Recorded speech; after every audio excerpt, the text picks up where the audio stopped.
Welcome into another edition of ABC 10 Sports. I'm Ray Bressette. With just 3 weeks away from the GLIAC basketball tournament tipping off, both NMU Wildcat teams are in the middle of a late playoff push. The men's team, who are sitting 2 games back of the final playoff spot, are trying to make the tournament for the first time in 10 years, while the women's team is looking to grab home court for the first round of the playoffs as they try to earn their second straight GLIAC title. Both teams hosted the Northwood Timberwolves this afternoon at the Berry. Let's get to those highlights.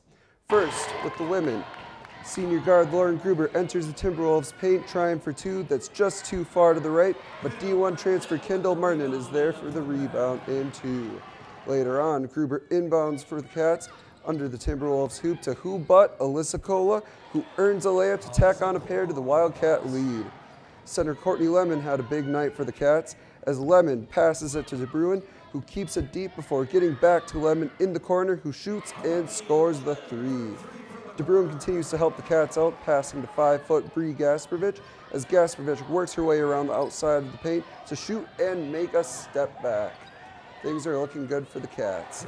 Later on, Cola clears the corner to make room for Nia Makala, who gets the pass into the paint to Marnette as Marnette works her way around a pair of defenders where she spins and sinks the double.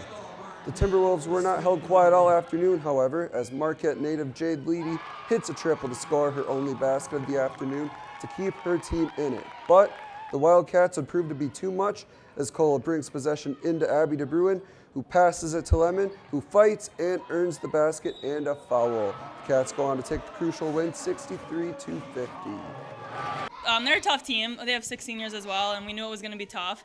And we got a little confused on the ball screens there if we were switching, if we were going over the top, because we were doing different things with different people. So we just communicated better in the second half, came out a little bit more intense, and then we were able to get the win. I mean, I said we got a good team, and Listen and Lauren have carried us all season long. And we start going around this North Division. They got 2 things on their mind. 1, stop Alyssa Cola. 2, stop Lauren Gruber. And they're going to run into nights like tonight. And they stayed patient. They didn't force too many issues, and some other people had to come up big. Abby DeBruin came up with 2 huge threes, which came out of Courtney's hands with the assist. So excited about the way our team played.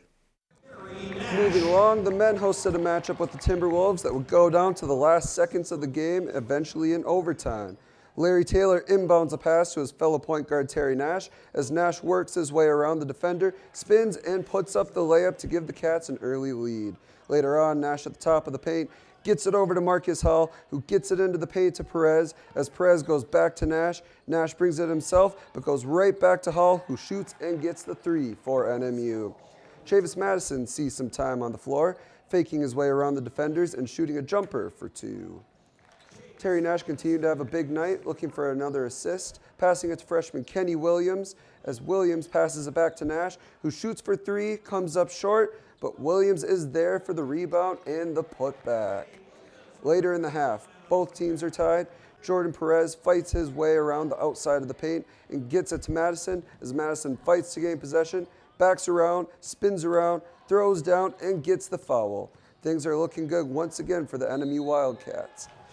But the Timberwolves find a way to force overtime later on as Nash orchestrates the offense as he did all afternoon, getting Perez in the corner, who fights, earns a jumper that's too strong, but Sorensen is there for the putback for NMU.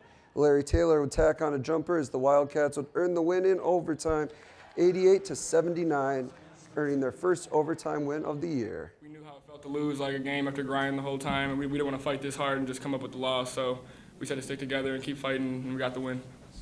I was really proud of our guys, because things kind of fell apart and we got down 6. And, in that timeout, there was some great resolve, whereas even like the game against Lake State, I kind of see that almost defeatist attitude just because they had been there times before.